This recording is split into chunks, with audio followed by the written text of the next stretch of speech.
What happens when two overconfident cops decide to harass the wrong family at a grocery store, only to discover they've just made a career-ending mistake by targeting an undercover FBI agent who's about to dismantle their authority piece by piece in front of a crowd of recording witnesses.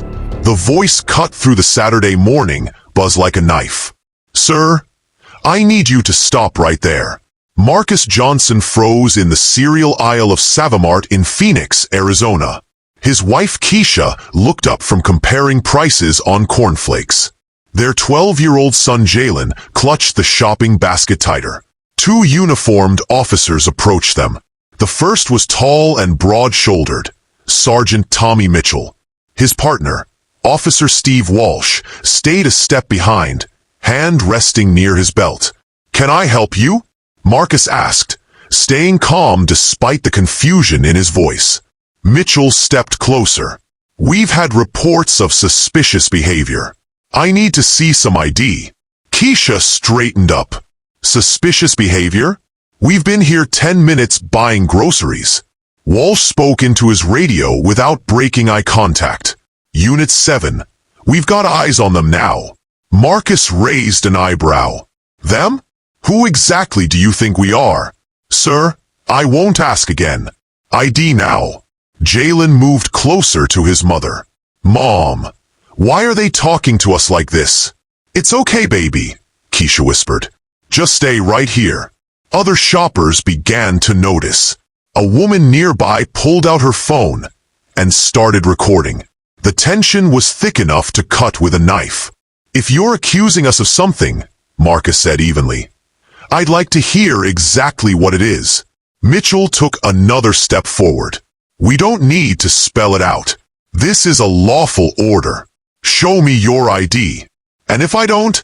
Marcus asked. "That would be a mistake," Walsh replied. Keisha's patience snapped. "A mistake for what? Buying cereal? You're harassing us in front of our child. Ma'am, you might want to step aside before you escalate this," Mitchell warned. "Escalate?" Keisha's voice rose.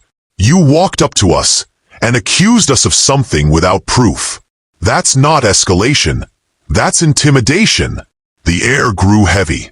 More shoppers stopped to stare. Jalen's eyes darted nervously between the officers and his father. Marcus took a slow breath. "You've made an accusation without stating your reasons. You've approached my wife and son in public with no explanation. I'm asking again. What exactly is the complaint?" Mitchell looked at Walsh, then back at Marcus. "Possible shoplifting. Someone matching your description was seen concealing merchandise." Keisha let out a bitter laugh. "Concealing merchandise? We came in with a basket. Everything we picked up is right here in plain sight." The woman recording stepped closer. "I've been filming since they walked up. You haven't shown them any proof. You're just standing here accusing them in front of a kid." "Ma'am, I need you to stop recording," Mitchell ordered. "Not a chance," she replied firmly. "This is public space." Jalen tugged his father's shirt. "Dad, can we just leave?" "Not until they explain themselves," Marcus said quietly. The store manager, a nervous man named Dave Rodriguez, appeared at the edge of the aisle. "Officers, what's going on here? I haven't been told of any theft." "We got a call from someone inside the store," Walsh said quickly. "From who?" Dave asked, confused. "Because I've been here all morning and nobody said anything to me." Keisha folded her arms. "Funny, isn't it? No complaint from the store, but these two are ready to drag us out." More phones appeared. The crowd was growing. Mitchell's hand brushed his radio. "Unit 7, we've got a crowd forming." Marcus took a step forward, meeting Mitchell's stare head-on. "Here's what's going to happen. You're going to call your supervisor right now, before you dig yourself any deeper." But Mitchell didn't reach for his radio. Something in Marcus's tone told him this man might be more than he appeared. The produce section had become a stage. The casual Saturday shopping atmosphere was gone, replaced by whispers and tension. "This is your last warning," Mitchell barked suddenly. Marcus didn't flinch.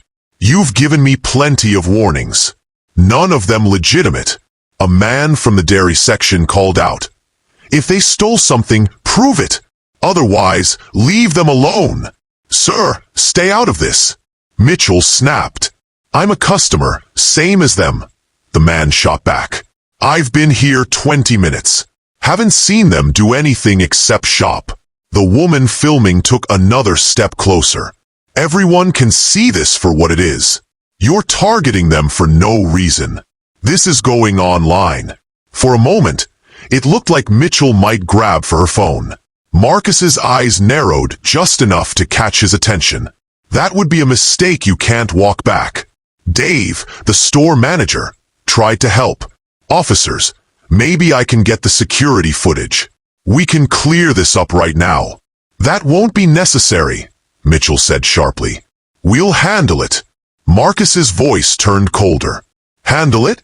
Like you've been handling it so far." An elderly woman approached, her voice clear and strong. "I saw the whole thing. They didn't take anything. You're embarrassing yourselves." Mitchell tried to regain control. "Sir, you're wasting our time. Just cooperate." "Your time?" Marcus interrupted, his voice sharp as a blade. "You walked over here, accused my family of a crime without evidence, and you're worried about your time?" Walsh shifted uncomfortably, glancing at the growing number of cameras. "Sarge," he muttered low enough for only Mitchell to hear. But Mitchell ignored him. "If you want to keep making a scene, be my guest. But I'll be the one writing the report." Marcus smiled, but there was no warmth in it. "And I'll be the one making sure your report is read by people who outrank you by several pay grades." Jalen blinked, realizing his father wasn't bluffing. Dave tried again. "Maybe we should all go to the office, talk it through?" "No," Marcus said firmly. "We'll talk right here." He gestured toward the ceiling. "There are security cameras covering this section. Let's let them keep rolling." The statement was deliberate, loud enough for everyone to hear. Mitchell finally glanced upward at the nearest camera dome. "Are you going to get the manager's footage and show me what you've got?" Marcus asked. "Or are you going to keep pretending you have a case?" Dave hurried toward the back office. "I'll get the footage." For the first time, the officers didn't have complete control. The crowd sensed it. While they waited for the footage, Marcus reached for his wallet. His movements were slow and deliberate. "You keep asking for identification," he said, his eyes locked on Mitchell. "So here it is." Mitchell straightened, almost smug. "About time." But the moment Marcus flipped open the leather case, the entire atmosphere shifted. Inside, gleaming under the fluorescent lights, was a gold badge. Not a local police insignia, but the unmistakable crest of the Federal Bureau of Investigation. A gasp rippled through the crowd. The woman filming whispered, "Oh wow, I'm Special Agent Marcus Johnson," he said evenly, his voice carrying just enough for everyone to hear. 15 years with the Bureau, most of it in civil rights, which means I know exactly what this is, and exactly how to address it. Walsh's face went pale. Mitchell's eyes flicked between the badge and Marcus's face, as if trying to process whether this was real. "That's supposed to mean something?" Mitchell asked, but his voice had lost its edge. "It means," Marcus replied, "that I have direct access to your Internal Affairs Division, your department's federal oversight contacts, and the resources to make sure every second of this encounter is preserved and reviewed by people who outrank both of you." Dave returned with a tablet. "I've got the footage." "Wait, you're FBI?" "Yes," Marcus confirmed. "And right now, they're both digging themselves into a professional grave." A man in the crowd whistled low. Someone else muttered, "They messed with the wrong guy." Mitchell forced a weak smirk. "Let's not make this personal." "It's already personal," Marcus said, his voice ice cold. "You involved my wife. You scared my son.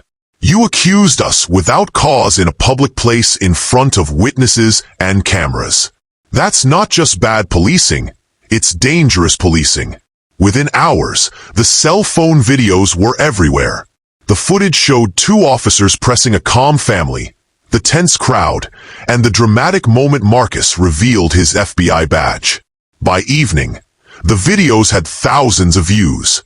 Comments poured in. Pure harassment. They picked the wrong guy. This is what accountability looks like. Local news picked up the story. Community activists shared it widely. The department couldn't ignore the public pressure. Lieutenant Sarah Davis arrived at the store, already knowing this wasn't going to be a simple report. After reviewing the footage and hearing from witnesses, she placed both officers on administrative leave. Marcus filed formal complaints with Internal Affairs and the U.S. Attorney's Office. Keisha testified at a packed city council meeting, her voice strong and clear. My son still asks if those men are going to come back. I don't want to hear about misunderstandings. I want to hear what you're going to do so no other child goes through what mine did. The investigation revealed Mitchell and Walsh had multiple prior complaints for excessive force and unlawful detention. None had led to discipline before. 2 weeks later, the department announced both officers faced suspension without pay and mandatory retraining.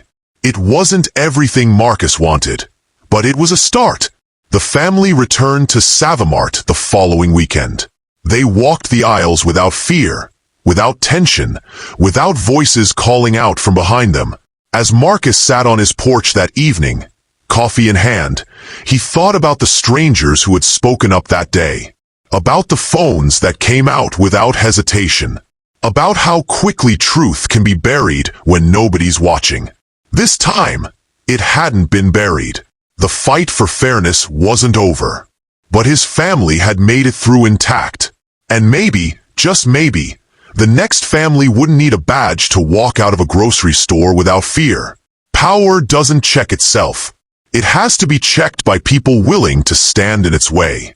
And as long as people keep doing that, filming, speaking up, refusing to look away, there's hope for change.